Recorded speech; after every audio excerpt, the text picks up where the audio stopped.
Hello, aspirants. Welcome to Insights IAS initiative. So, before we proceed to today's topics, I would like to respond to a few comments we have got with respect to uh, demanding PDF or requesting for PDF for the series here. So, I really appreciate that you're interested in having a written format or a PDF for the series. But if you remember, in the first episode itself, we have mentioned that the core of this initiative is to not provide you any information alone. It is about engaging you all with content, probably to reflect on it and to make your own notes out of it. See, the purpose of the series is to encourage you to think critically, because with the dynamic nature of questions being asked in UPSC Mains these days, all of us definitely need to develop a unique perspective that will set our answers apart, especially when the competition is so tough. If there is no personal touch in the answers and all of you are following a similar content, you may not be so effective in your answer writing. That is the reason we at Insights always encourage students to engage with material activity or with the type of the information that we give you by taking notes in your own way. So it will help you to reflect on key concepts. That is, it will compel your brain to think yourself. It will help you to link them to real world issues. So you're not just preparing for the exam here, you're training your mind to approach the challenges in a creative manner. So as we know, essays and even personality test expects that aspirants are quick in their response. They're able to train their mind in such a way that they can interlink the various aspects of syllabus, and that will go a long way in your career as a civil servant as well. So no doubt, PDFs can really be helpful, but true learning will only happen when you make the effort to connect the dot yourself. So as you have seen in the previous two episodes as well, there are many questions where I have asked that, in a similar manner of how government making law alone is not going to be effective, you need to put some extra efforts from administrative side to make sure the issue of a social ill can be eradicated. So try to think in which all perspectives this kind of idea is applicable. So any other question you get in social ill, this focus or this parameter can be used there, which is definitely a unique standpoint. So, instead of relying on a ready-made summary, I always encourage you to participate actively, interact with us, focus on creating your own notes. This is very well appreciated. So in this manner, you will truly excel and bring out your best in your own answer writing, which will be appreciated by UPSC as well. So with this, let's proceed to the first topic of the day. So the first topic of the day is seeking truth in a barrage of biases. So this topic is related to artificial intelligence. So as we know, AI today has started to dominate the lives of many people, and it has also led to creation of new jobs and the reduction of jobs in the society, in the economy as well. So in the science and technology perspective, we have already got a question in UPSC in 2023 related to how AI may replace radiologists, or what is the role of AI in disease detection. So these are some applications of artificial intelligence in paper 3, that is from economy and science and technology perspective. But as expected, in the year 2024, we got a question on ethical dimension of artificial intelligence again. So let us try to analyze the ethical perceptions of AI and link it to a topic related to consumerism, right? So this article was talking about how algorithms have been the new architects of our life. So if you get any questions related to the influence of AI in our daily life, do use this as a subheading, that is algorithms, the new architects of our life. So basically, the author here is talking about how many artificial intelligence chatbots or artificial intelligence algorithm has tried to influence human behavior in our online presence. So let's say a person is trying to search about the running shoes in late night, wants to buy one. So what happens is the social media feeds, the kind of advertisements we are filled with, in a few days, it gives a perception that we want to be a fitness freak. So just because you search shoes, you'll be bombarded with advertisements related to fitness, bombarded with advertisement related to whey protein, probably everything that you need to keep yourself fit. So though this might work in a positive way as it is related to the health, in many times, don't you think it has a great impact on reinforcing our ideologies and beliefs? Let's say an individual tries to search something about the negatives of AI. So they'll be fed with only this information.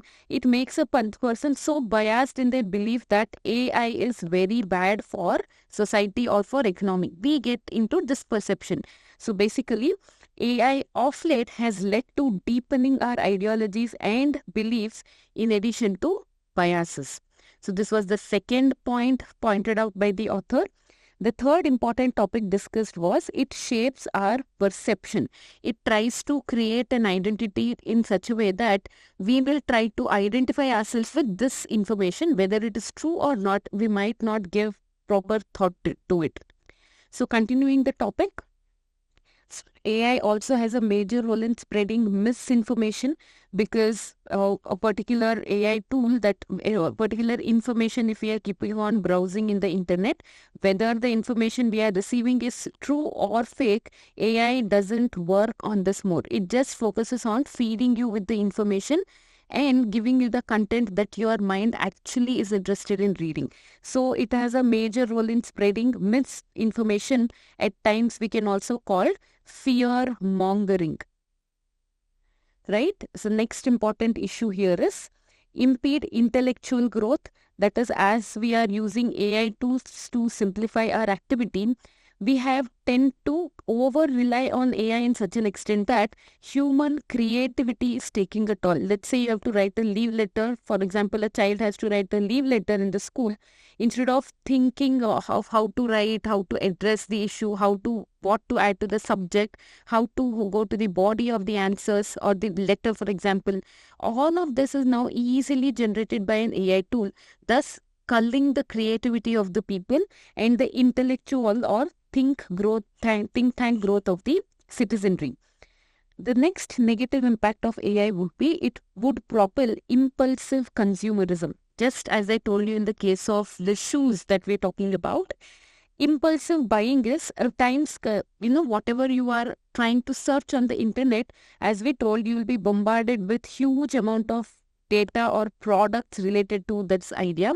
And many a times these are so attractive and catchy that even if you don't have a choice of, even if you don't want to buy it, the advertisements are so compelling that a customer is forced to buy a product even when they are not in need of it, basically.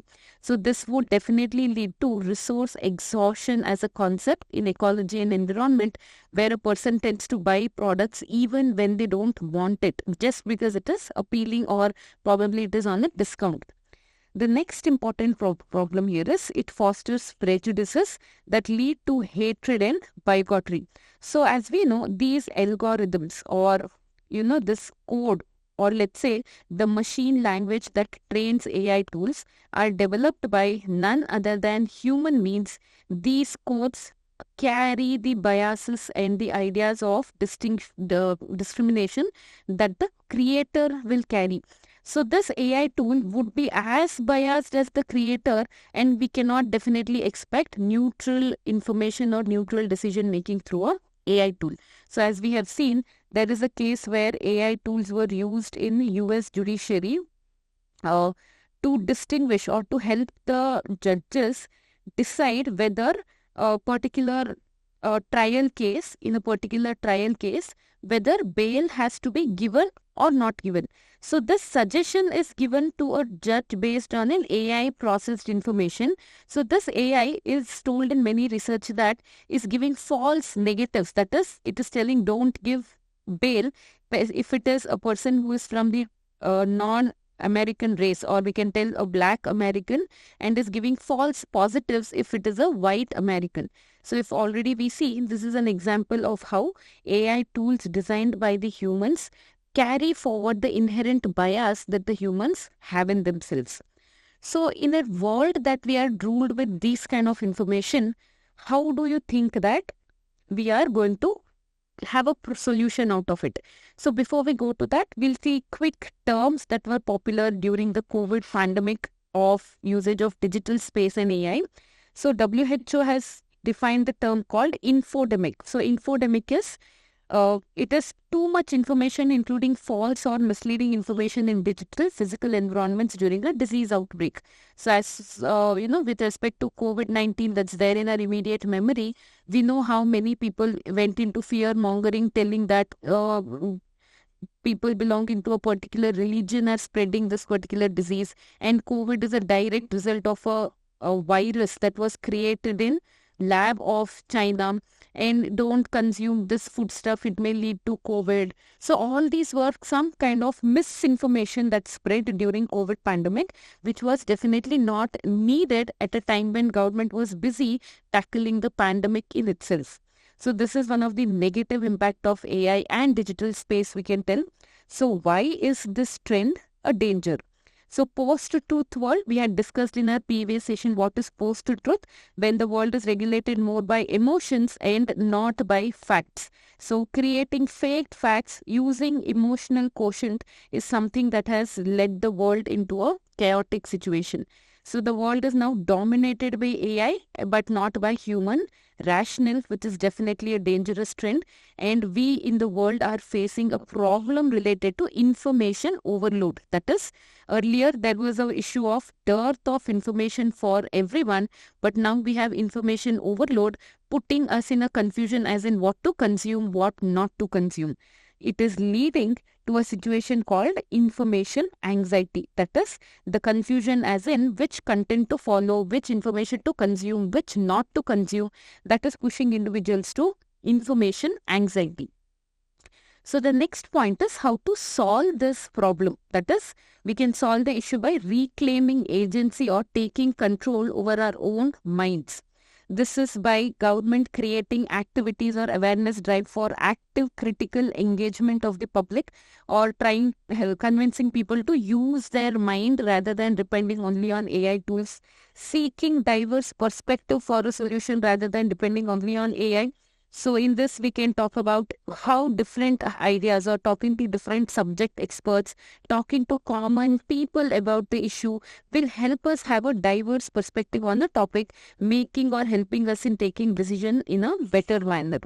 So demanding transparency, this is mainly with respect to how AI tools are created. Let's say how machine language is generated, and if you have a transparency of all this, we can reclaim our agency or our question the AI tool generators as in why these kind of biases are part of machine language. Correct? And then we can focus on ethical artificial intelligence development. So ethical artificial intelligence as well, we'll try to implement as much of ethics as possible in an AI tool so that it will try its best to be as neutral as possible. Okay, so this brings us to the next topic about another major article which had come up in BBC newspaper related to AI's ability to replace human emotions. AI's ability to replace human emotions. So, as I just told, this topic is about the art of saying sorry. So as we know, apologizing is a topic or is a kind of virtue that is relevant for us in GS paper 4. And already we have seen the role of apologizing, forgiving, which is at times asked in GS paper 4 question. But here, the only difference is that this sorry is not asked by human, but by an AI tool. So there was a survey conducted by a group of sociologists in UK, where they tried to create a kind of rift between a group of friends. They tried to put some confusion and they fought with each other. And later, they convinced each of these friends to apologize to each other through a text message. So two of them were asked to create a text message or write a text message by their own, with their own emotions. And the two of them were encouraged to write an apology using an AI tool, which was including of Gemini of Google, ChatGPT, and the others. So it was found that once they exchanged the apologies, the research showed that those who have written a personalized message, that message was more impactful over the message that ChatGPT and Gemini were able to do. So this was a mechanical effort, whereas the emotional effort was countered by a person writing the message themselves. So this was highlighted by telling that AI tool today may create a very good artificial chatbot. It can create new scenarios for us. It can recreate new things, give a lot of scopes to creativity. It may do anything but not replace human emotions. So here the individual was talking about, the authors were talking about a term called social intelligence, that is the ability to understand other people's actions and emotions. So it takes a lot of efforts. Already this social intelligence is tried to be inculcated in Gemini and ChatGPT, but as the research is showing, they're not successful replacements to human social intelligence, where our mind maneuvers the emotions in a situation based on what is expected out of an individual. This also is perceived by us to see what kind of person we are facing. Let's see, we are talking to a person who is very jovial, so asking apology to them would be in a different way. Unlike another person who is very emotional and feels bad for some small stuff, asking emotional apology to them would be in a different tone. So this social intelligence and maneuvering is tough to acquire for an AI tool, at least as of now. Then emotional and social reasoning are a major shortcoming for today's AI model. They cannot reason and change the social situation and give the response based on that. So personal interactions carry various levels of complexities, assumptions, and logic that AI has not been able to crack. So why this article is important for us is, if you see recently, there were many issues going on with respect to gig economy. And many of the gig workers, especially the ones associated with huge platforms like Uber, Ola, and other cab and taxi ideas, and also ideas like urban clap, where many types of gig workers are associated, their jobs are mainly reliant on AI tools. They interact, the AI tools determine how much money they are going to earn. AI tool will determine whether they'll continue as a driver or they have to be removed. AI will determine whether they need to be given a hike due to their good ratings that they have gone, or at times there was a situation where emotional rising of a driver would have led to a skirmish with the customer, which would be one of a sort incident and not a norm. But even in such cases, AI tools end up terminating the drivers here, which was a major concern. So why AI tools cannot replace those sections where human emotions matter a lot, this research is actually telling about it. So do quote about this research in your GS paper 4 answers, and even in your essays if you are ask some essay on technological development in the world and how AI can shape all these developments. Right? We shall go to the next topic now. So let's say we'll continue with the question here. There was a question, this is from 2024 mains itself. The application of AI is as dependable source of input for administrative rational decision making is a debatable issue. Critically examine the statement from ethical point of view. So how about relating to this concept that human emotions cannot be replaced? In this 10-mark answer, this one way of introducing your answer would definitely make your answer very, very unique and help you to get that extra points, because most of the aspirants would have prepared for an answer like this. But if your answers are filled with, fresh current affairs like this, it will definitely have an edge above the rest. Now let's move to the next topic. So here we have three more articles related to AI again, but from different connotations.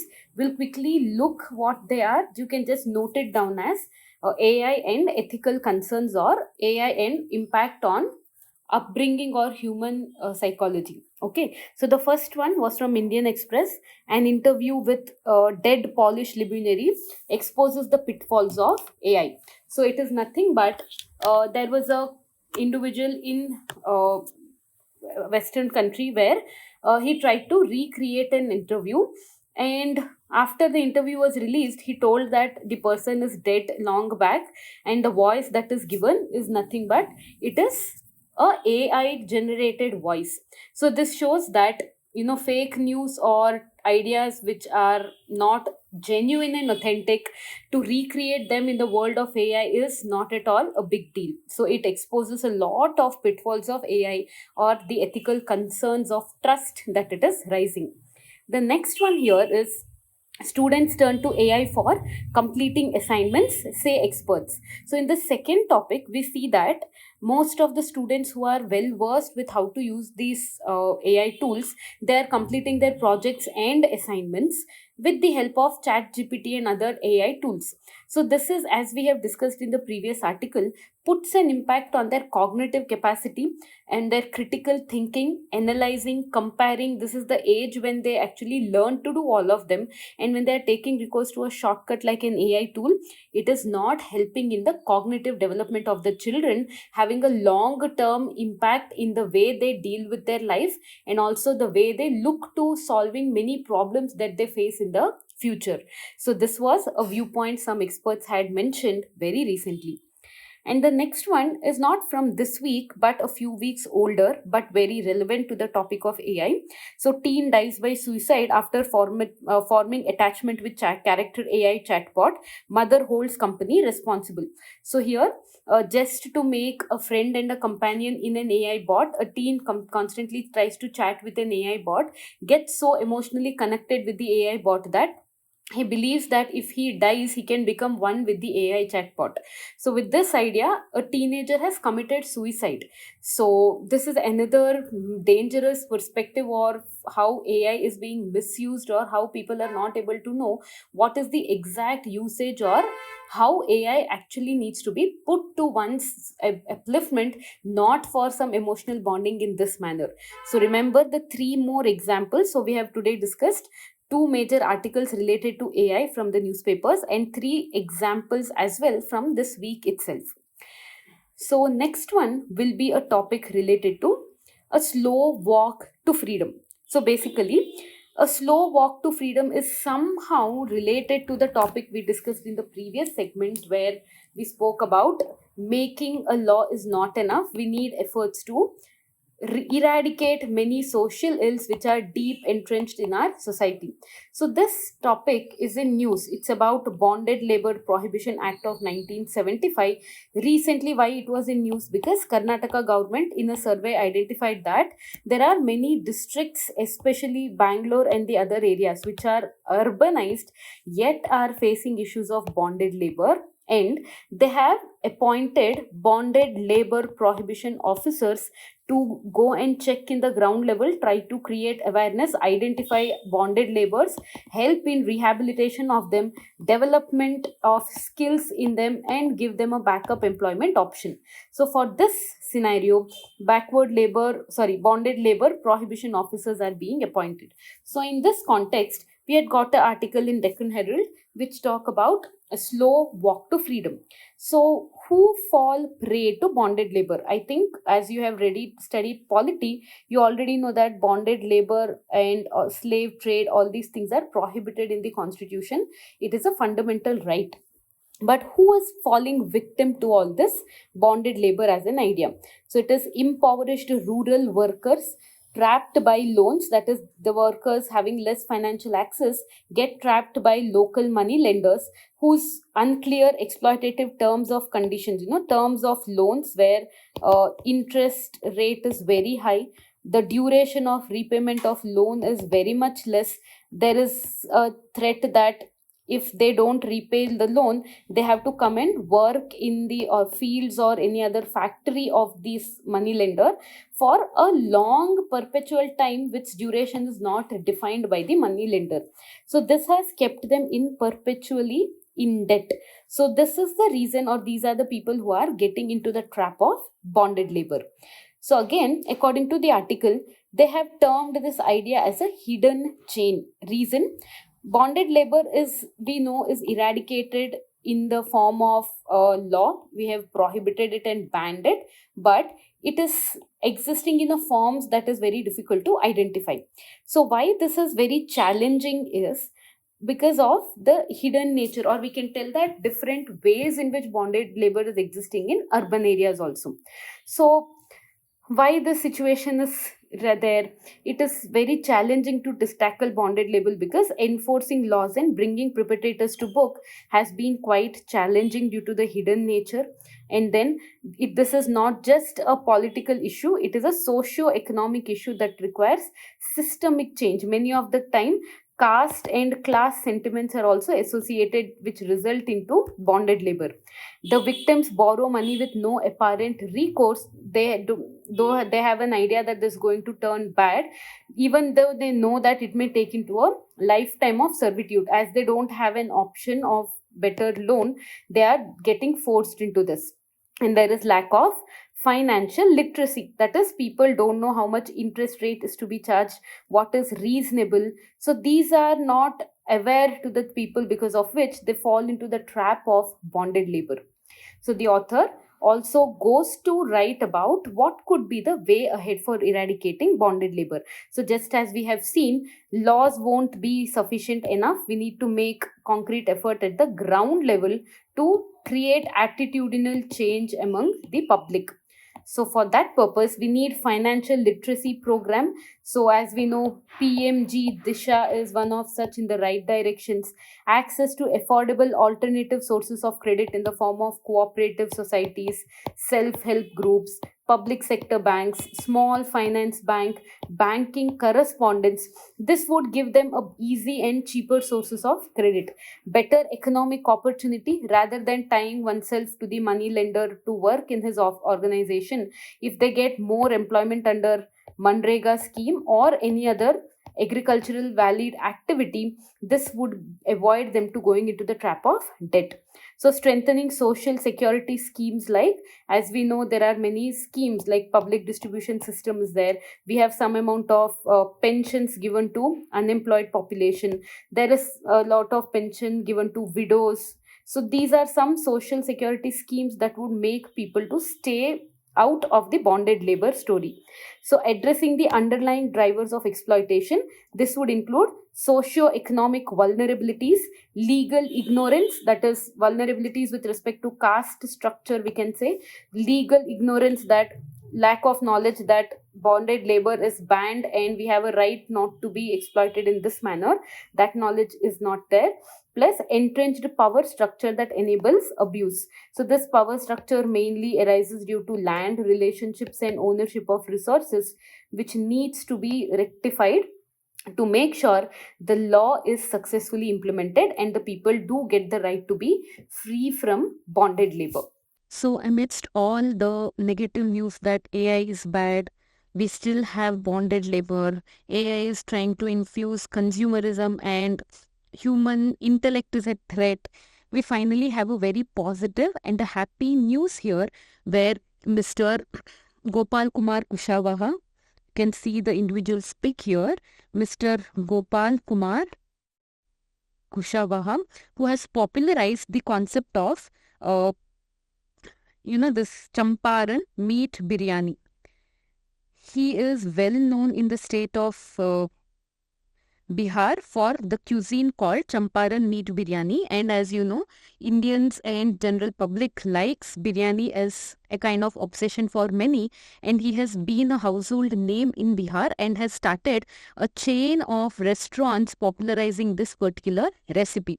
So why are we talking about biryani in today's class? It is the reason because this individual has now gone ahead and shared his secret recipe with 10 sex workers or prostitutes in the state of Bihar and told them or given them an opportunity to create an alternative employment for themselves and not to self-indulge themselves in a economic activity that they are forced into. So this example is telling us a lot about how when individuals become popular, their responsibility gets more extended and they become more responsible for whole society. And it is very much relevant that these kind of individuals take up the spaces where government cannot reach. So if you see, this is the story which can be used in GS paper 1 and 2. How is it relevant? We'll have a quick look. So it would help in social integration of vulnerable sections like prostitutes who are, treated with a lot of stigma and taboo in the society. So giving them financial independence through this has definitely a major impact on social integration of them in the mainstream. So it breaks the stigma that the individuals are perpetually there into sex trade and their next generation also will follow through. That chain can be broken and it will break the stigma associated with the people in the society. And the next one is economic independence. So as we know, the basic recipe for social empowerment is economic empowerment. So once the community of prostitutes are economically empowered, they would definitely not like to go back to the profession that they perceive to be a dirty occupation. So relevance of skill development is also something which is highlighted here. Why the individuals are continuing in the profession that they don't like to be in, the reason is they don't have any alternative skills or options. So once they are given the skill of cooking this champaran meat biryani, they were provided 1 month free ration and the space by the person here, and they were sent, and the district administration has told they'll give them the stalls in major public areas so that their biryani reaches the public. So the skill development has a great impact in social integration. And the next one is social impact. That is, leaders like Mr. Gopal Kumar Kushawaha do not stop with financial success or name and fame. They believe that when they have the resources, they really need to make a social impact by inspiring more people to take up the path of social transformation that he has just begun. So this we can tell is a right application for GS paper 1 and 2. We can also use this in paper 4 in good leaders example. So now we'll move further to see how in another way in paper 4 this topic would be relevant. So as we know, there are many questions coming in paper 4 where the UPSC asks us the quotes told by popular leaders, and you are asked to tell what it means to you in the present context. So when you get such quotes, you definitely need to have examples from the current affairs very much ready so that you understand this quote from the present perspective. So I've got just one quote for which this idea or this case study would be relevant. It is, the wise man does not lay up his own treasures. The more he gives to others, the more he has for his own. So if you see, this idea has a lot to do with how individual success is not just about, growing or becoming financially independent. It is also about how to make an impact in the life of the people. So here we'll see a lot of positivity in the fact where the person has talked about the philosophy of selfless giving. Okay, we can talk about the philosophy of selfless giving here. So true wealth, is not about sharing. It is about empowering other. So the second topic that we can discuss or understand from this particular quote and the example is nature of giving. This highlights the nature of giving of an individual, where a person could have kept the expertise of cooking biryani with themselves versus sharing knowledge. The more you share, the more your knowledge will prosper. So there is a nature of giving also associated with this example. And the third one we can take is personal enrichment. Personal enrichment. That is, it enriches an individual's own life. The persons or people who go through this activity of giving to others are said to be more satisfied with their lifestyle, and they have a very positive and an optimistic outlook towards their own lifestyle. So this works as a ripple effect. Ripple effect in the sense it goes on to inspire many others who are in a similar successful field to make a difference in the lives of others by giving what they are having. And the fourth one is a very apt idea of enriched social capital. We have already discussed in one of our classes what is the importance of social capital. Social capital leads to stronger communities, and the bond and the strong community is unbreakable due to any kind of social, while caste, religious or let's say gender-based clashes. The strong social capital bound by such values are better placed for India's economic growth. So just remember, this case study is very much relevant for this quote and also other quotes like philosophy of selfless giving and true wealth comes from sharing and empowering others. And I'm sure as this is the story of biryani, most of you will surely remember it. This brings us to the last topic of the day. The last topic for today is a philosophical idea called Ubuntu. Like how we have the concept of Ikigai dedicated to Japan, Ubuntu is a philosophy that is the traditional idea from African continent. So we can also use like how in India we have the ideology like Vasudhaiva Kutumbakam. In the same manner, Ubuntu is African traditional philosophy. So this philosophy why we are discussing today is, though it was not in current affairs directly, we are amidst a lot of chaos and confusions and challenges world today is facing, especially challenges of extreme nationalism, extremism, the idea that our own selfish interests are above any other individual's needs. So when we are ridden with so many problems in the world, Ubuntu as a philosophy is very good to use in many of the essays. So if you see, this Ubuntu philosophy is having a meaning of I am because we are. So basically, it is stressing about the fact that individual progress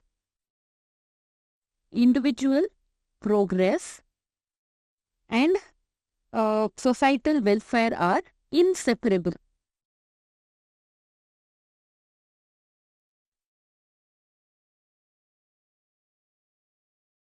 So Ubuntu philosophy, as you see, is having a lot to do with the integration between one's own needs and the needs of the society, so that both of this go hand in hand and lead to the prosperity of the whole society. So when we get essays like this is a previous year essay in UPSC. Life is a long journey between human being and being human. That is, they're basically talking about human being is a biological identity, whereas being human is an identity about what makes the activities of an individual different from the rest of the life forms on earth. So this has more to do with one's actions, while this has more to do with one's biological features. So when we get questions in this manner, Ubuntu philosophy is worth discussing. So we'll quickly see how we can use the Ubuntu philosophy or what is the relevance of this. We'll just check the basic features and how it can be useful in your answers.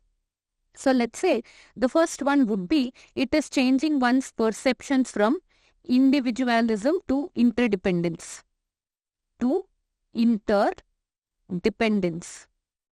So here we see that in a world that is self-centered, every country thinks for its people, every state thinks for its people, every family thinks for their own benefit, where survival and personal growth is the key.